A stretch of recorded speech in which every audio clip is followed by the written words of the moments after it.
I can understand that going through the journey of divorce is a journey that takes the whole of us, and most especially a woman that has actually not been through the situation and has found herself in that dilemma cycle of thinking about a lot of things, what has happened in the past, how she ended up making that decision, what is going to happen, what are the possibilities of her having life of her own again. The questions are just endless. And at the moment when I realized that sometimes we get trapped into our own mind, we get trapped in our own thinking about a lot of things that could have been and the things that we actually want to be. But during the process of trying to decide, I'm not really willing to let go of something that we are useful that is not actually giving us purposeful life. I can understand. But at the same time, I need to spill the fact that there are a lot of things that is actually possible during this journey. And at the same time, these things are not going to happen on their own. They are going to happen out of the fact that you are willing to make them happen and you are willing to work towards this thing coming into life. And I feel that there are certain notions we really need to understand after divorce. When I went through my own journey, I can understand and I was able to realize a lot of things which has to do with the concept and the fact and the reality of the journey of a woman again after going through divorce. But I was able to coin some things that I actually understood during this journey. And that gave me a sense of purpose and realization again that no matter the situation, no matter how tough it might look, no matter whatever I've been through, no matter the type of steps and the things that I've actually done that has led to me making this decision, there are things that are actually possible to happen if I am willing to make those things happen. And those are the things I'm willing to share with you here. They are the things you need to understand after the divorce. And one of the things I get to realize after the divorce is that at this point in time, you own yourself and your decision. This is the time where you have to do things for yourself. This is the time where you have to make yourself understand that you are the sole author of whatever happens to you. This is the time where you come to agreement that when you are able to own yourself, you are able to own your life, you are able to make decisions for yourself. Whatever decision you are making is going to have a ripple effect on your future. So now the decisions you're going to be making for yourself, are you going to be making the ones that are good or the ones that are bad? Do you want to keep being in that dilemma cycle or you want to move forward? Do you want to go back to the relationship that does not serve you or you want to keep your extras so you can be able to attract the things that will benefit you more? So this is one thing I realized after the divorce is that you own your life, you own your decisions, you own your choices. This is the time to start acting up and owning that thing. You need to be able to maintain your ground. You have to be able to maintain your standards. And whatever anybody has to say, it is not your concern. There is a reason why you decided to let go, and there's a reason why you and your ex-husband did not actually make things work, or why things did not work out, even when you've tried multiple dates. But at this point, it is time for you to start acting, deciding, and maintaining your ground. You have your life to live now, and you have the decisions to take. You have the decisions to make so as to build that life of your again.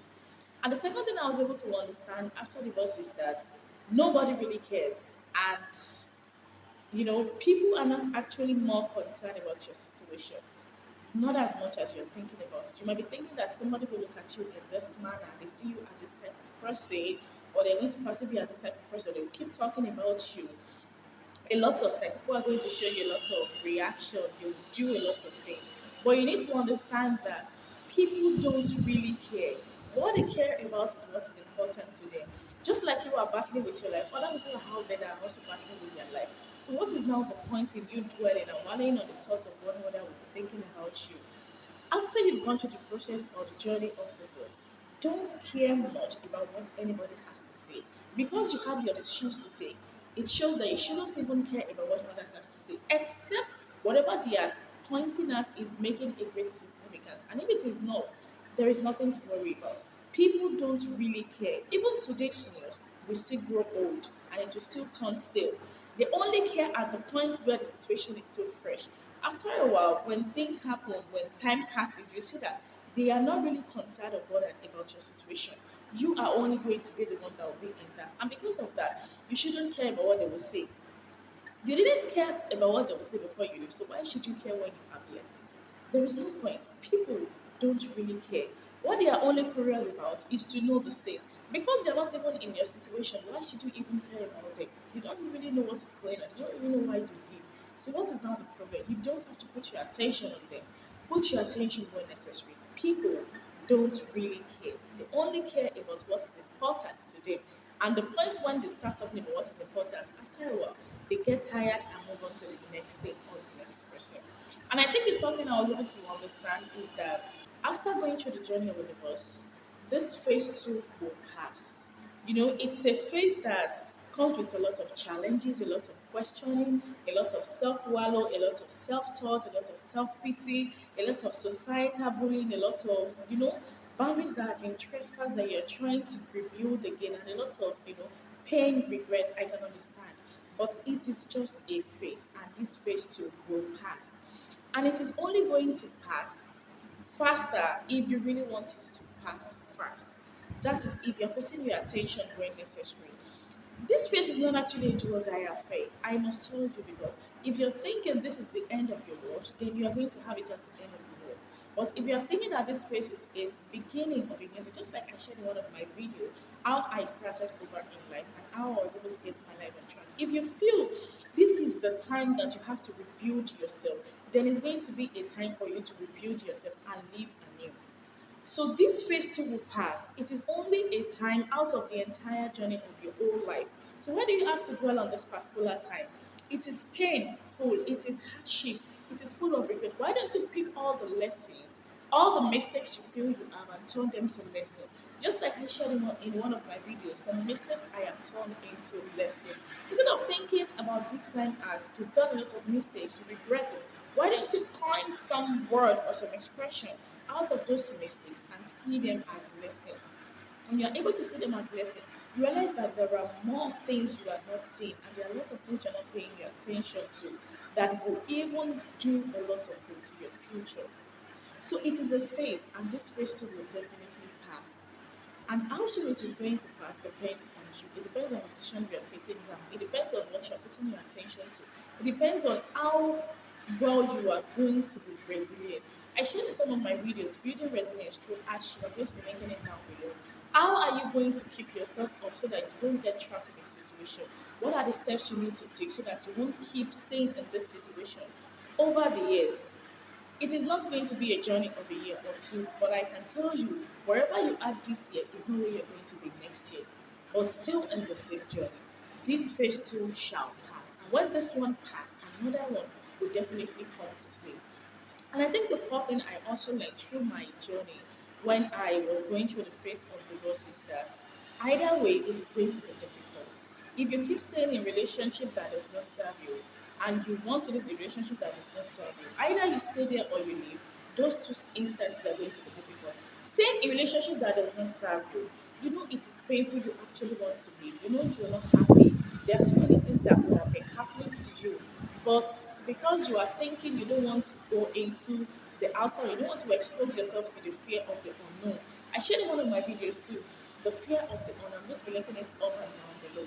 This fear of the unknown is actually keeping you back in what you know yourself that you are not happy about. It is difficult to live in that situation. That is the fact. But when you also live trying to create another life out of the things that has happened to you, it is also going to be difficult. So why don't you choose your difficulty wisely? It is left to you to choose your hardship. Sometimes we have the choices to make, but sometimes not making a choice at all is even the hardest choice we get, because we are going to be living in hardship for as long as it takes. Either way, it is going to be difficult. Either you stay there or you leave. But the moment you are able to accommodate and understand and accept the fact that you are facing this difficulty because of a particular reason or a particular goal, that is what makes it to be easier. But on the contrary, because there are some irony of life that says if you think you are making good things, you think you are aware of your situation, it will get easier. But the irony of life is that it will actually get harder, because when you realize that this is what you're supposed to be doing now, doing that thing and keeping up with the pace is going to be much difficult. So either way, staying or living is going to be difficult, but choosing your difficulty is what you should be more concerned about. And the next thing I think I've actually realized over the years while I went through the journey after divorce is that time heals everything and teaches us a lot. I think I explained this under my notions about healing, spiritual healing, mental healing, emotional healing, societal healing, and the likes of them. And I was able to understand that there are three stages of healing. Healing takes time. Healing comes with lesson. And as you are healing, you're going to be unraveling some parts of yourself that you don't even know exist. So there is nothing you have actually gone through in this world. Whatever you have gone through, what you are only feeling and what you are seeing now is only a reflection of what you have has happened. And because you keep having the reoccurrence of that scenario, all you have now is just a memory. And if that memory keeps haunting you, it shows you are not healing from it. And the moment you begin to heal from that memory, realize that as days pass by, as time goes on, the pain and whatever you are feeling that is attached to that thing will not remain the same. The moment you start moving ahead, you start moving forward from that thing, understanding that it is a phase of your life that has passed, into putting that notion into some lessons that whenever something like this happens, it is teaching me this. As this pass by, you realize that you are not feeling really connected to that thing again. All you are connected to is the lessons that you've gotten from that, using that lesson to tackle or to face whatever that is ahead of you. Time heals everything. No matter the hardship, no matter the pain, no matter whatever you are going through, as days pass by, as years pass by, you're going to be feeling a lot lighter if you actually want to feel better. So, as time goes on, time heals everything. With time, you're going to be far away from where you used to be. At a point in time, you're in a situation that you keep crying day by day, thinking, when will this problem come to an end? And now you have left, you are still facing the hardship, trying to wrap your head around the fact that what has happened has happened. But truly, that is what will happen. But after that has happened, what comes next? You need to give yourself the time. Don't expect the pain to leave overnight. It will never leave. And after a while, this whole thing will sum total and you'll be able to understand the reason why you have actually gone through the whole journey.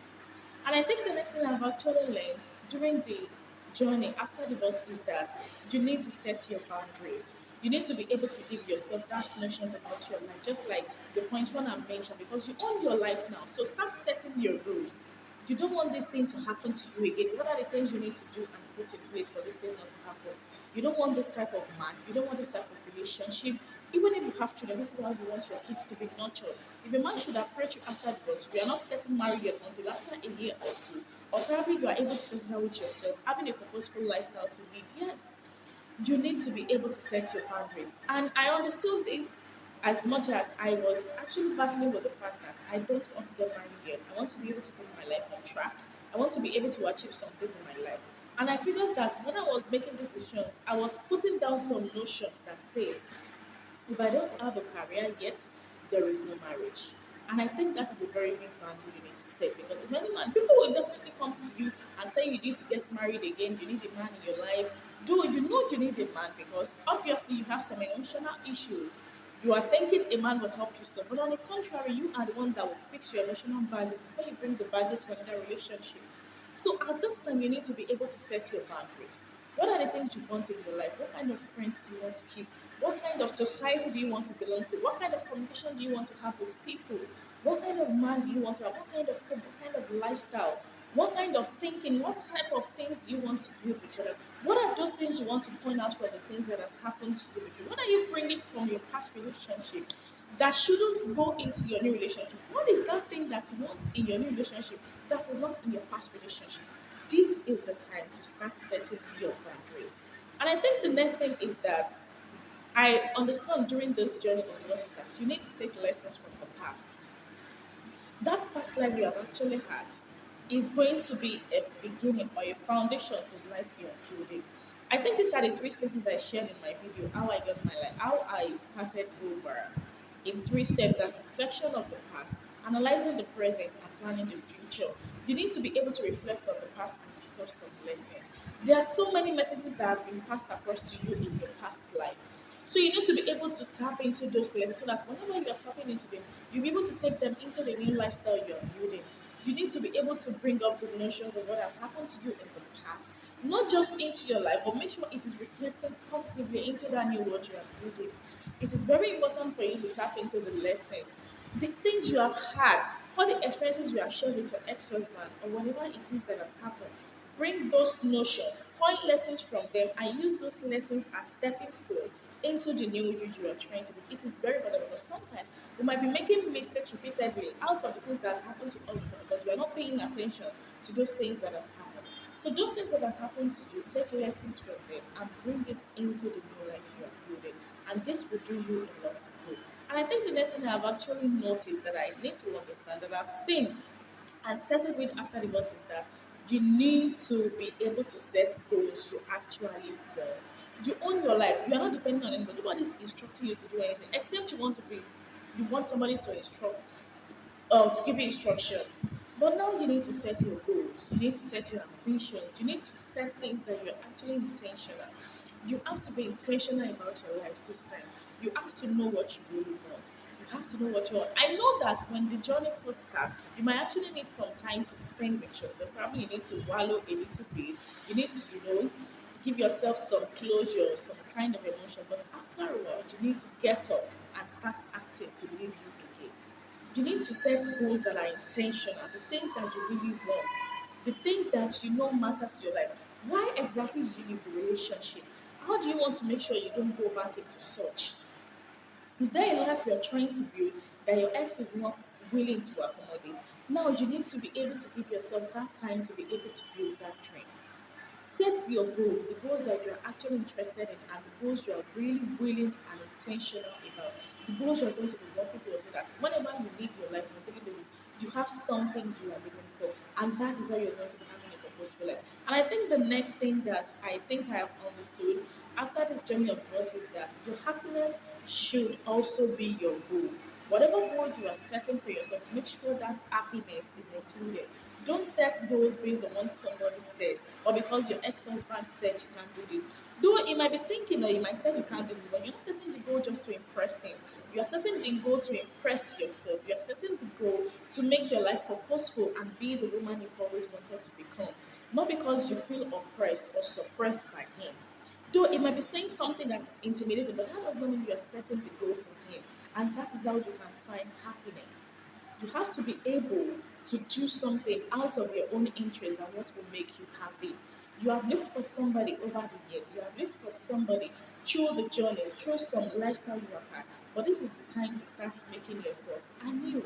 You need to be able to set goals that will also make you happy.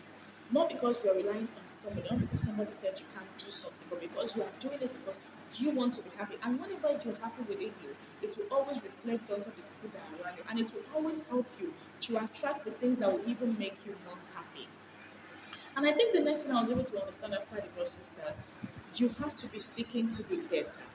There is no way your ex-husband will be entirely wrong and can bet it with you. Even me, I figured that it can't be entirely wrong about me. Obviously, there are some things I was actually not paying attention to. There is a journey of two people. You can't actually tell me that one person don't really know about the other. Both of you are in this relationship, and you will definitely know about each other.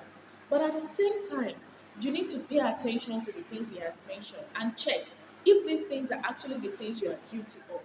Now, if you're guilty of them, now it is time to start seeking to be better. Not because you want to be better for him, but because you want to be better for yourself, so that whenever you are moving closer to what is next in your life, you are going to be moving in a well clean state. This is the time where you need to be seeking to be better. Be better than your yesterday. Be better than what has happened to you before. Be better than whatever anybody has said. Even if you are in a situation whereby you yourself know that you actually caused some of these things, you are finding difficulty wrapping your head around the fact that you are the ones that did a lot of mistakes. But that time has passed now. You are seeking to be better so that you can be at your future self in a better state. And I think the next thing that I also figured after divorce is that you should not stop learning. Learning is something that goes beyond going for marriage. It is everything that has to do with your life, about your health, about your career, about your religion, about your relationship, about every single thing that has to do with you. Do not stop learning. Whichever phase you find yourself in, make sure it's an opportunity for you to keep learning. Make sure it's an opportunity for you to learn something that will even add more benefit to that future self. As you learn, you'll be realizing that there are so many things you don't even learn. And as you learn, you're also going to be unlearning. You get to learn about your past, get to learn about your present, and also get to learn about your future. Then you will understand that this journey you're embarking on did not just happen by accident. It has actually happened for you so you can be in a better place. And I think the next thing I actually get to understand after divorce is that you should not expect settlement anytime soon. That is one thing I think I've communicated to women in some of my videos, the things they need to avoid after separation and the things they need to do after separation. I'm also going to be linking the videos down below. You know, when you're going through the journey of a divorce, it is not going to be a 1 year journey or a 2 years journey. It can take a whole decade. But that does not mean you will be where you are before. What actually will happen is that you're going to be a step ahead each year and on yearly basis. So when you're looking for settlement, you want to get rich and wealthy, it is not going to happen immediately. You can spend an entire first year trying to find yourself healing, and the second year trying to start creating a better goal for yourself, and the next year trying to fix your financial issues and the likes of them. I can bet it with you. I've been on this journey, and this is going to the third year after Ramadan, inshallah. This is going to be my third year.